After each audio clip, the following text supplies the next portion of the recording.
Hi అండి, welcome to Lata రసం. సంక్రాంతి వస్తుంది కదా, పిండి వంటలు ఇంకా స్టార్ట్ చేయాలి కదండి. అందుకని ఈరోజు మనం చిట్టి మడత కాజాలు తయారు చేసుకుంటున్నామండి. ఒక బేషన్ తీసుకొని అందులో 1 కప్పు మైదా పిండి వేసుకొని రుచికి సరిపడా కొంచెం చిటికెడు సాల్ట్ అయితే సరిపోతుంది. 1/2 స్పూను వంట సోడా వేసుకోవాలి. వంట సోడా వేసుకున్నాక నెయ్యి అండి, నెయ్యి స్పూన్లతో తీసుకున్న మాట అయితే ఒక 7-8 స్పూన్ల నెయ్యి తీసుకోవాలి. కప్పుతో తీసుకున్న మాట అయితే ఒక చిన్న కప్పు నెయ్యి అయితే సరిపోతుందండి. నేనైతే ఇక్కడ స్పూన్తోనే తీసుకుంటున్నాను. 1 కప్పుకి 7-8 స్పూన్ల నెయ్యి అయితే సరిపోతుంది. ఇప్పుడు మొత్తం మంచిగా కలిసేటట్టు కలుపుకోవాలి. చూడండి, ఇలాగా నెయ్యి మొత్తం పిండిలో కలిసేటట్టు మంచిగా కలిపేసుకోవాలి. ఇలా కలుపుకున్నాక ఇప్పుడు కొంచెం కొంచెం నీళ్ళు వేసుకుంటూ కలిపేసుకోవాలి. మనం చపాతీ పిండి కలుపుకుంటాం కదా ముద్దగా, అలా కలుపుకుంటే సరిపోతుంది. చూడండి, మనకు చపాతీ ముద్దలాగా తయారైపోయింది కదా. ఇప్పుడు కొంచెం గట్టిగా నలుపుకుంటూ కలుపుకోవాలి. ఇలా కలిపేసుకున్నాక గాలి ఆడకుండా ఒక 10 నిమిషాలు మూత పెట్టేసుకోవాలి. ఈలోపు స్టవ్ ఆన్ చేసి కడాయి పెట్టుకున్నాక డీప్ ఫ్రైకి సరిపడా ఆయిల్ వేసుకోవాలండి. డీప్ ఫ్రైకి సరిపడా ఆయిల్ వేసుకున్నాక మనం ఆయిల్లోపు నూనె వేడవుతూ ఉంటుంది. మనం ముందుగా కలిపెట్టుకున్న పిండి ఉంది కదా, పిండిని తీసేసుకుందామని తీసి చూడండి, ఇలా ఇంకొకసారి ఒక 2 నిమిషాలు ఇలా కలుపుకోవాలి. అప్పుడు సాఫ్ట్గా అవుతుంది పిండి, మనకు కాజా చేసుకోవడానికి సరిపోతుంది. చూడండి, ఇలా సాఫ్ట్గా ఉండాలి. అప్పుడు మనకి సూపర్గా ఉంటుంది పిండి అయితే. ఇంకా ఇప్పుడు గ్యాస్ బండ ఉంటుంది కదా, అక్కడే కొంచెం పొడిపిండి వేసుకొని మైదాని ఇలాగా చపాతీ పిండిని ఎలాగైతే చాదుకుంటామో అలా పల్చాగా చాదుకోవాలి. ఎంత పెద్దగా చాదుకుంటే అంత పెద్దగా చాదుకోవచ్చు, అది మీ ఇష్టం బట్టి ఉంటుంది. చూడండి, నేను తీసుకున్న పిండికైతే నాకు ఇంత పెద్దగా వచ్చింది. ఇప్పుడు పైన నెయ్యి వేసుకోవాలండి. ఒక 2 స్పూన్ల నెయ్యి అయితే సరిపోతుంది. ఇలా మొత్తం నెయ్యి అప్లై చేసుకోవాలి. నెయ్యి వేసామంటే మనకు కాజాలకి టేస్ట్ సూపర్గా ఉంటుంది. నెయ్యి వేసుకున్నాక ఇలా మొత్తం చేతితోటి మొత్తం పూసేసుకోవాలి. పూసుకున్నాక పైనుంచి మళ్ళీ కొంచెం పొడిపిండి మైదా ఉంది కదా, అది కొంచెం వేసుకోవాలి. ఇలా వేసుకున్నాక చూడండి, నేనైతే ఎలాగైతే రోల్ చేస్తున్నానో అలాగా కొంచెం కొంచెం మడత పెట్టుకుంటూ మొత్తం రోల్ చేసుకోవాలి. చూడండి, ఇలా రోల్ చేసుకున్నామంటే మనకు పిండి మొత్తం రోల్ అయిపోతుంది.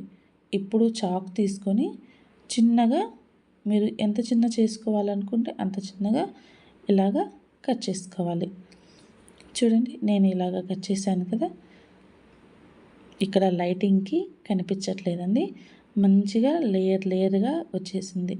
చూడండి, ఇలాగా ఏలుతోటి చిన్నగా ప్రెస్ చేసుకోవాలి. ప్రెస్ చేసామంటే మనకు కాజాలు అనేది బాగా ఉంటాయి, లేయర్స్ అన్నీ మంచిగా వచ్చేస్తాయండి.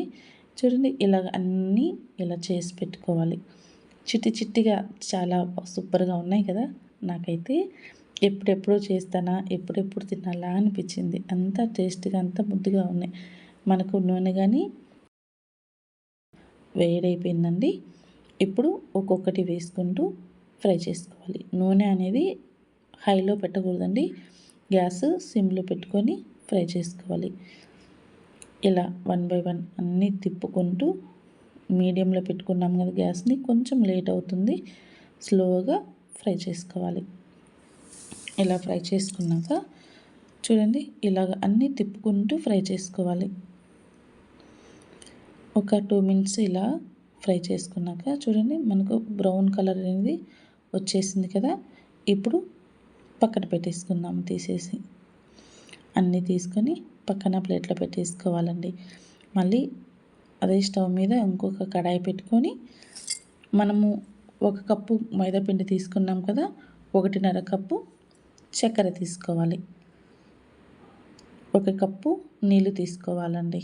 ఇలా తీసుకుంటే మనం తీసుకున్న క్వాంటిటీకి కరెక్ట్గా సరిపోతుంది. పాకంని మనకు తీగ పాకం రానవసరం లేదండి. కొంచెం తిక్కుగా వస్తే సరిపోతుంది. ఒక నిమ్మ చెక్క సగం నిమ్మ దెబ్బ అయితే సరిపోతుంది. రసం తీసుకొని వేసుకోవాలి. లెమన్ రసము ఒక 2, 3 యాలకులు కానీ దంచేసి వేసుకున్నామంటే ఫ్లేవర్ చాలా బాగుంటుంది. చూడండి ఇక్కడ చక్కెర పాకం అనేది తిక్కుగా అయింది. మనకు పాకం రానవసరం లేదండి. తిక్కుగా అయిపోతే చాలు. మనం ముందుగా ఫ్రై చేసి పెట్టుకున్న చిట్టి కాజాలు ఉన్నాయి కదా, ఇప్పుడు ఒక్కొక్కటిగా వేసుకోవచ్చు.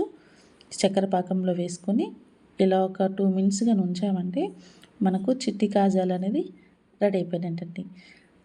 ఇలాగా చూడండి, ఇలాగా ఇంకొంచెం అలా తిప్పుకుంటూ అలా చేసామంటే 2 సైడ్స్ మంచిగా చక్కెర అనేది పడుతుంది కాజాలకి.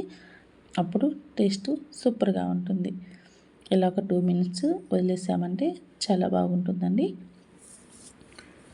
మనకు చిట్టి కాజాలు అనేది ఈజీగా చేసేసుకోవచ్చు. మనకు చిట్టి కాజాలు రెడీ అయిపోయినాయండి. ఇప్పుడు ప్లేట్లోకి తీసుకొని సర్వ్ చేసుకోవటమే. మీరు కానీ ఖచ్చితంగా ట్రై చేయండి. చాలా సింపుల్గా తయారు చేసుకోవచ్చు. చూసేసారు కదా, చిట్టి కాజాలు చాలా ఈజీగా తయారు చేసుకున్నాం కదా. మీరు కానీ ఖచ్చితంగా ట్రై చేయండి. చూస్తుంటేనే నోరు ఊరిపోతుంది కదా, జ్యూసీగా లేయర్గా ఉంది కదా. మీరు కానీ ఖచ్చితంగా ట్రై చేయండి. మీకు ఎలా కుదిరిందో కామెంట్లో మాత్రం తెలపకుండా ఉండకండి. లైక్ చేయండి, షేర్ చేయండి. ఇలాంటి మరిన్ని వంటల కోసం సబ్స్క్రైబ్ చేసుకోండి.